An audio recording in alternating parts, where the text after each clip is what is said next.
केंद्रीय अल्पसंख्यक कल्याण मंत्री मुख्तार अब्बास नकवी की राज्यसभा सदस्यता 7 जुलाई को खत्म हो रही है। नियम के मुताबिक किसी भी सदन का सदस्य नहीं होने के बाद भी मुख्तार अब्बास अगले 6 महीने तक मंत्री बने रह सकते हैं। यदि 6 महीने के अंदर लोकसभा या राज्यसभा का सदस्य नहीं बनते तो उन्हें इस्तीफा देना पड़ेगा। बीजेपी ने मुख्तार अब्बास नकवी को राज्यसभा के लिए टिकट नहीं दिया है, तो वहीं बीजेपी ने शनिवार को रामपुर और आजमगढ़ लोकसभा उपचुनाव के लिए भी प्रत्याशी का ऐलान कर दिया है। पहले ये चर्चा थी कि मुख्तार अब्बास नकवी को रामपुर से लोकसभा का उपचुनाव लड़ाया जाएगा, लेकिन ऐसा नहीं हुआ। बीजेपी ने मुख्तार अब्बास नकवी को रामपुर उपचुनाव के लिए भी टिकट नहीं दिया।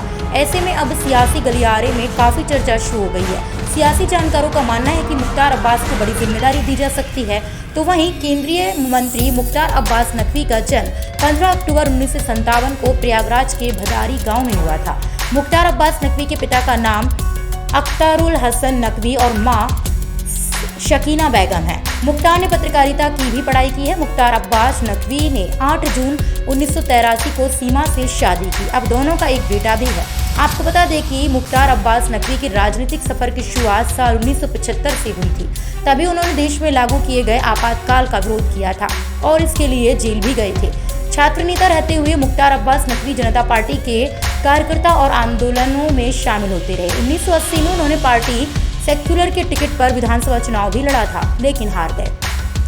इसके बाद अयोध्या में 1980 में उन्होंने लोकसभा का चुनाव निर्दलीय लड़ा, लेकिन हार गए। 1998 में रामपुर से बीजेपी ने मुख्तार अब्बास नकवी को टिकट दिया और वह चुनाव जीत गए। तब उन्हें अटल बिहारी वाजपेयी की सरकार में सूचना प्रसारण मंत्री बनाया गया था। 2014 में जब मोदी सरकार सत्ता में आई तो मुख्तार अब्बास नकवी को अल्पसंख्यक राज्य मंत्री बनाया गया था। 2016 में कैबिनेट का दर्जा मिल गया। 2019 में फिर से जब वो प्रधानमंत्री नरेंद्र मोदी ने सत्ता संभाली तो मुख्तार अब्बास नकवी को फिर से केंद्रीय अल्पसंख्यक मंत्री बनाया गया।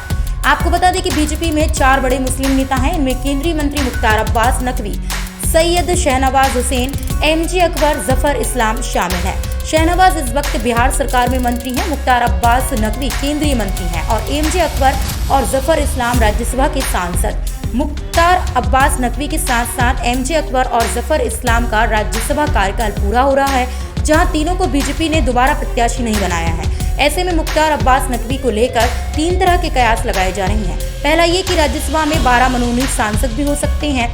इन्हें राष्ट्रपति द्वारा नामित किया जाता है। इस वक्त 5 मनोनीत सदस्य हैं, जबकि 7 सीटें खाली हैं।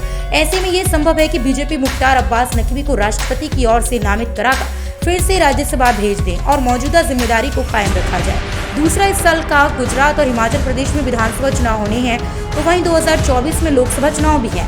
ऐसे में मुख्तार अब्बास नकवी को संगठन की जिम्मेदारी दी जा सकती है।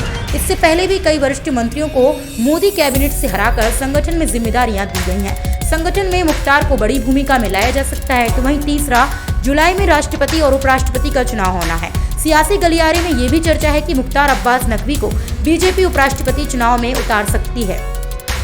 इसके साथ ही आने वाले दिनों में यूपी समेत कई राज्यों के राज्यपालों का कार्यकाल खत्म हो रहा है। ऐसे में इस संभावना जताई जा रही है कि मुख्तार अब्बास नकवी को किसी राज्य का राज्यपाल भी बनाया जा सकता है। Bureau report, Prayagraj 24x7 news.